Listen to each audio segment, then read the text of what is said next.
हमें योगा कराया गया, बहुत सारे आसन कराए गए, उनसे हमें बहुत सीखने को मिला कि सुबह उठकर सुबह शाम आसन करना चाहिए, उससे बहुत फायदे होते हैं। कल बेटा कुछ खास दिन है कल इंटरनेशनल योगा डे है, जिसके उपलक्ष्य में ही आज हमें प्रैक्टिस कराई गई थी। कल योगा कराया जाएगा, हमको यहाँ पर टी शर्ट भी उपलब्ध कराई जाएंगी। तो आपको पहले कहा गया कि टी शर्ट दी जाएगी? बोला गया था। योगा किस किस दिन और कब कब करना चाहिए? योगा सुबह शाम करना चाहिए और योगा हर दिन करना चाहिए, इससे हमें बहुत बेनिफिट है, बीमारियाँ भी कम होती हैं और हमें अब अपना स्वास्थ्य भी ठीक।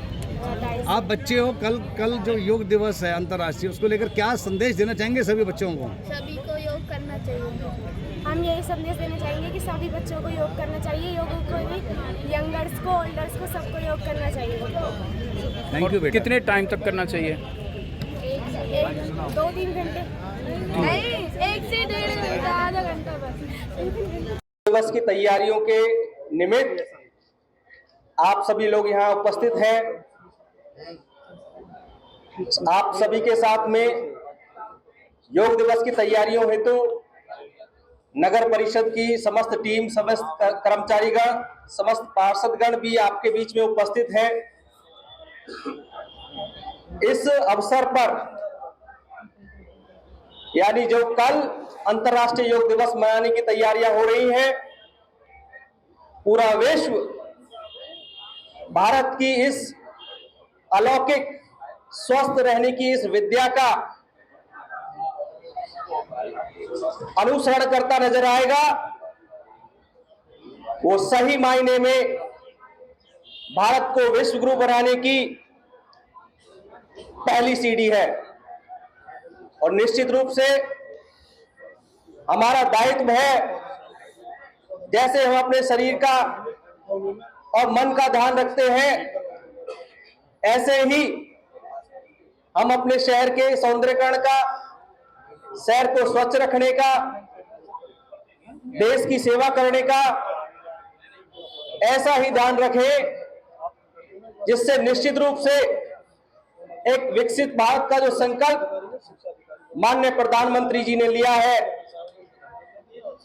और विकसित भारत की शपथ हर देशवासी ने ली, तो उसमें हम सभी की सहभागिता होगी। निश्चित रूप से सरकारें अपना काम करती हैं, लेकिन जन भागीदारी के साथ ही किसी भी सरकार के कार्य को जमीन पर उतारा जाता है। तो मैं आप लोगों से यही अनुरोध करूंगा कि एक अच्छे नागरिक का अपना कर्तव्य निभाएं और साथ ही साथ शहर के साफ सफाई का ध्यान रखें। जो प्रतिज्ञा हमने स्वच्छ भारत, हरित भारत की हमने ली है, अब मौसम रहेगा जो पेड़ पौधे लगाने का, तो निश्चित रूप से एक संकल्प जो भारत के प्रधानमंत्री श्री नरेंद्र मोदी जी ने लिया है, हम सभी को भी लेना चाहिए कि एक पौधा मां के नाम हर वर्ष हम लगाते हैं, इस अभियान को चलाते हैं। तो सही मायने में अगर प्रत्येक भारतवर्षी अगर एक पौधा हर वर्ष अपने लगाएगा, तो निश्चित रूप से जिस ग्लोबल वार्मिंग की समस्या से भारत और पूरी दुनिया जूझ रही है, निश्चित रूप से उसे काबू करने में हमें सफलता मिलेगी और बेहतर वातावरण हम सभी को मिल पाएगा। ज्यादा ना कहते हुए कल के कार्यक्रम की मैं आपको अग्रिम शुभकामनाएं देता हूं और हम सभी कल पुनः एकत्रित होंगे और विकसित भारत के संकल्प को सजोते हुए ऐसे ही निरंतर आगे बढ़ते रहेंगे। जय हिंद, जय भारत। प्रशासन की नहीं है, आपकी और हमारी भी है। तो सभी लोग अपने स्थान पे खड़े हो जाएंगे। हम एक प्रतिज्ञा लेंगे, अपने पलवल शहर को हमें कैसे स्वच्छ और स्वस्थ बनाना है। मैं जो बोल रही हूँ उसके पीछे आप भी रिपीट कीजिएगा। पृथ्वी और उसके प्राकृतिक पर्यावरण की रक्षा करने की पूरी कोशिश करूंगा, जिससे संसाधनों की कम से कम बर्बादी हो। कर चुकी हूँ जो उपयोग कर चुका हूँ उसका पुनः उपयोग करूंगी। पूरा उपयोग करूंगा। मैं सिंगल यूज प्लास्टिक सामग्री का प्रयोग नहीं करूंगी।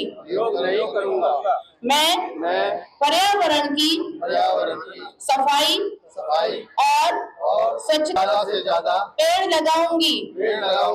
मैं ऊर्जा और पानी का संरक्षण करूंगी। धन्यवाद। निश्चित रूप से पूरे देश के अंदर और यानी पूरे विश्व के अंदर भी हम कहें तो एक उत्साह का वातावरण है। जिस प्रकार अंतर्राष्ट्रीय योग दिवस का समय आता है और पूरे देश के अंदर एक उत्साह नज़र आने लगता है। निश्चित रूप से हरियाणा सरकार, हरियाणा के सभी सामाजिक संगठन, सभी NGO मिलकर योग उत्सव को एक राष्ट्रीय उत्सव की तरह मनाते हैं और जिसकी झलकियाँ आप यहाँ की तैयारियों में देख सकते हैं।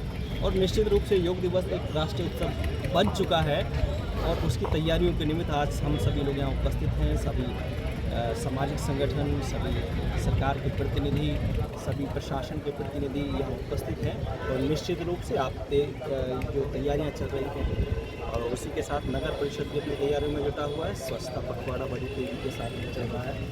आज हम योग दिवस के जो कार्यक्रम स्थल है यहाँ पर पहुँचे हैं तो सभी कर्मचारी हमारे यहाँ पे आप देख सकते हैं बहुत अच्छा सुंदर ये कार्यक्रम स्थल बनाया है सफाई करके।